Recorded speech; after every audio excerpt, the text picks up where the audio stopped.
Hello friends, this is Travellux. Today our destination is to Danang in Vietnam. 5 things to know before going to Danang. Number 1, getting there. If you're traveling and you're looking for the best prices and the best time to go, the cheapest flights are around October time.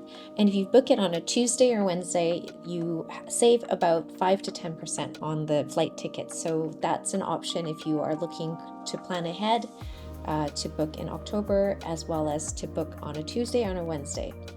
You can save quite a bit of money. If you're flying international flights to connect to Danang, the major airports would be Taipei, Hong Kong, and Seoul, and they have direct flights to Danang. Otherwise, if you fly into Ho Chi Minh or Hanoi, they've also got domestic flights where you can fly either on Vietjet, which is the budget airline, or on Vietnam Airlines, which is their more international carrier. And the benefit of Vietjet is they have different sales throughout the year, and they sometimes are cheaper than taking the train if you fly. If you fly Vietnam Airlines, I would highly recommend the business class. 3 reasons why. One is that you can collect Lotus points, which is their frequent flyer plan, and be transferred as part of the Sky Team group, which is Delta Airlines, Air France, Korea Air, or Air Mexico. So if you're frequent flyers with those airlines, you can transfer some of the points over and use that for future trips. The other thing, number 2, is also the business class passengers have access to priority ground services, which includes priority check-in, baggage drop-off, and you also access the Lotus Lounge. But the major thing that I think is well worth booking the business class is the expedited immigration and security lineup. We booked on Vietnam Airlines economy, and we ended up waiting almost half an hour to 45 minutes in immigration. So even that alone, I think is worth paying the little extra to go business class. Had we known that, we would book it. So I'm giving you the heads up now so that you can go seamlessly and enjoy your time in Danang. Visas. So Vietnam requires to have visas. There's different options for visa services. However, the most economical, if you have time and book in advance, is through the National Portal for Immigration. And you will require a photo, an application, your hotel booking, and I would recommend booking anywhere from a month to 2 months in advance so you can have the e-visa ready. And for single entry, it's $25 US or $50 for multiple entries. So I'll put the link below for the National Portal for Immigration so you can start your application. Getting connected. When you arrive in Vietnam, there's 3 different tourist SIM card companies. One is Viettel, another is Vinaphone, and mobile phone. So they all have tourist SIM cards that last from anywhere from 5 days, 15 days to 30 days. So depending how long you're staying in Vietnam and depending what kind of plan you're looking for, these are the best options. So Viettel is one of the largest and most popular options. If you're traveling throughout Vietnam, that might be a good option. Vinaphone is linked to 19 other countries. They have reciprocal agreements. So if you are part of Europe, Asia, or North America, Vinaphone's a very popular tourist SIM card.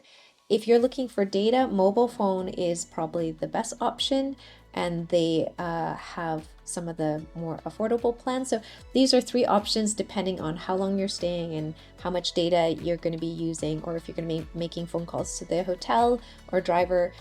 Those are things to think about before purchasing the SIM card.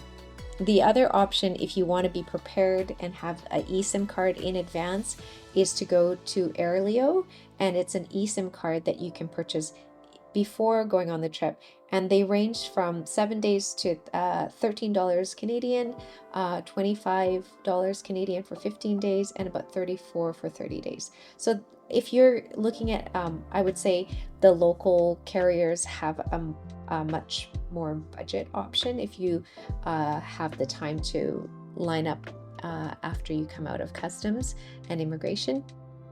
There's booths outside of the arrivals, and you can go and purchase your SIM card there. There's also booths inside immigration, but I believe it's a little bit more. So depending on if you're waiting and you want to get the SIM cards in advance, you could do that, or you can get it when you leave the airport arrivals area. And there's plenty of vendors there for you to purchase the SIM cards. Number 3 is money. So the currency in Vietnam is the Vietnam Dong, and it's approximately $1 US is 25,000 Vietnam Dong. $1 Canadian is about 18,235 Dong, and for €1 it's about 27,400 Dong. So I'll leave a currency converter below so you can get the most accurate amount for whichever currency you're coming from, whichever country you're coming from for the currency.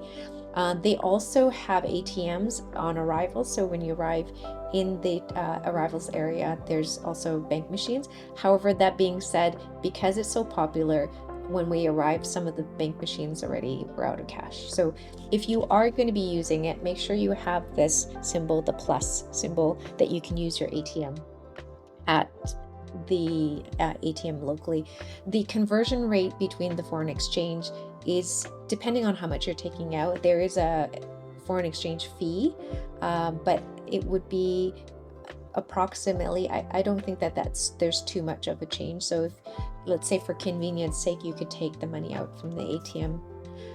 There's also popular banks like HSBC, which is available there in the major centers, Agribank, BVD, Vietcombank, and then Vietin Bank. So those are popular banks in Vietnam that you can access ATMs to withdraw local currency.